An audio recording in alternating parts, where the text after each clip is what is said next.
Maybe macabre, maybe beautiful, maybe magical. The stories in this BookTalk miniseries center around characters who are dealing with life after a family member's death, whether it be in an emotional response of rejection or anger, or living up to the challenge of filling a new role in loving memory. Each plot is influenced by the death, and they're all available as top-notch audiobooks in addition to their print and ebook formats. In this and every video, I'm going to talk about a few very different books with the common element of protagonists responding to or living a life really influenced by the death of a loved one.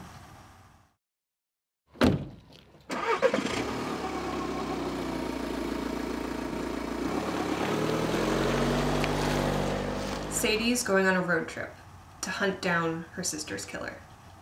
After her sister is found murdered in an orchard, Sadie's life narrows down to one mission: vengeance. She's sure she knows who the killer is, and nothing will get in her way. Not her lack of a car, not her stutter, not her incredible exhaustion from struggling to survive day to day in poverty in her dead-end town. She will track him down, place by place, connection by connection, to avenge her sister. In this thrilling suspense road trip to hunt down a predator, we hear Sadie tell her journey to find a man, and a simultaneous narrative from journalist and news podcaster Wes McCrae trying to figure out where Sadie is, because several months ago, Sadie went missing. Unlike other road trip stories, this one is bleak and suspenseful, and it'll keep you on the edge of your seat as you hear Sadie's story and Wes McCrae's sleuthing to piece together what she did after she disappeared from her town. Author Courtney Summers' writing is gritty and intense. Here's a passage to give you a feel for the narrative and writing style. See if it appeals to you. I raise my chin and he chuffs softly, slightly incredulous as his gaze returns to the photo. You ever heard of a fool's errand? Fool's errand. Noun, I think. Like chasing after nothing. But sometimes nothing is all you have, and sometimes nothing can turn into something. And I've got more than nothing. I know the guy in the photo is alive. If he's alive, he can be found. I grab the picture from Caddy. Then I'm a fool. I knew Darren, but he hasn't been around in a long damn time. Might know something about that too, he says, and my throat gets tight because, like I said, I can hear a lie a mile away. Caddy isn't lying. It'll cost you, he adds. Already said I'd pay. How much? Who said anything about money? I grab the picture back, and he grabs me by the arm, and the surprising grip of his spider-like fingers makes me want to separate from my skin just so I don't have to feel it. The heat of him. A door slams somewhere behind us. I turn my head to it. There's a truck, a big black dog of a thing idling in the dark. A girl runs toward it. She's small in a way that reminds me of Maddie, and I stare at her tiny body, made of tiny bones, watching as she comes to a halt at the passenger's side. She stares at it for a long, painful moment, and there's nothing I can do to stop what happens next. I watch as this girl, who isn't Maddie, pulls the door open. The cab of the truck lights up briefly as she climbs inside. She closes the door. The truck's interior lights dim, swallowing her whole. Caddy digs his fingers into me, his nails sharp. Let me go. He lets me go, coughing into his elbow. It'll cost you, he says again.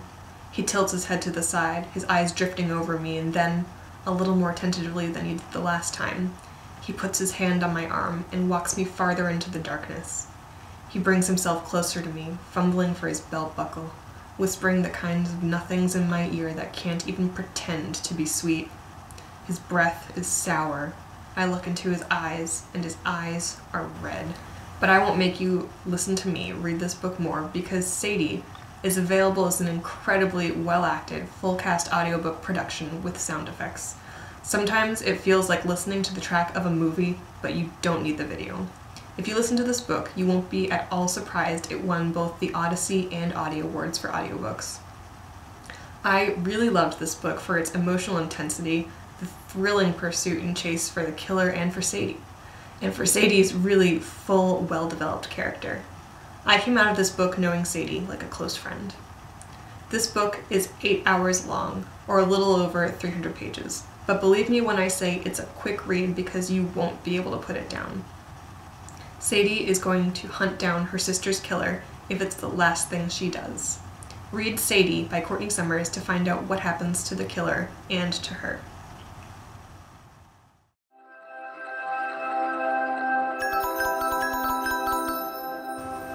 Magic is real, and it's a bigger part of the world than we might think. But the greatest magic a witch can work is really just good, honest care. Except when dangerous forces threaten the world and require some traditional magic and clever thinking. Now, throw in help from some tiny blue men with mostly good hearts, a love for the drink, and an unbounded taste for thieving and fighting, and you've got the Discworld's Tiffany Aching series. In Book 1, The Wee Free Men, Tiffany Aching is a skilled dairymaid from the Chalk, swept into the world of magic and defending her town when the Fairy Queen kidnaps her baby brother.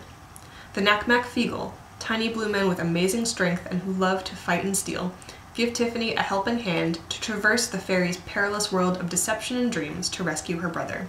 But the Fairy Queen is powerful. How can a clever but young dairymaid like Tiffany hope to save her brother with the help of a ragtag team of Feegles? Tiffany uses the wisdom and love of her late grandmother, Granny Aching, to take on this challenge, and many others as she grows up to become a skilled witch. Though Granny Aching's death is a bit before the events of the first book, Tiffany takes inspiration from her grandmother's spirit, deep care for the community, and sense of place throughout the series, and she never would have gotten into the business of magic and protecting others if Granny hadn't left a gap for her to fill. Tiffany lives and works in loving memory of Granny while pursuing her own mission of becoming an accomplished and competent witch. I loved this series so much I devoured all 5 books in the span of 9 days. I listened to it every moment I could because it was a fun escape with really lovable, quirky characters and plenty of wit. This is one of those series where you'll get comfortable with characters' personalities and the humor and growth build up with each new challenge while the lore gets deeper and deeper. Pratchett's writing is light and witty with some real substance on what it means to help a community and the skills we need to get through challenges. As a witch, I've never felt more inspired by a book witch than by Tiffany Aching.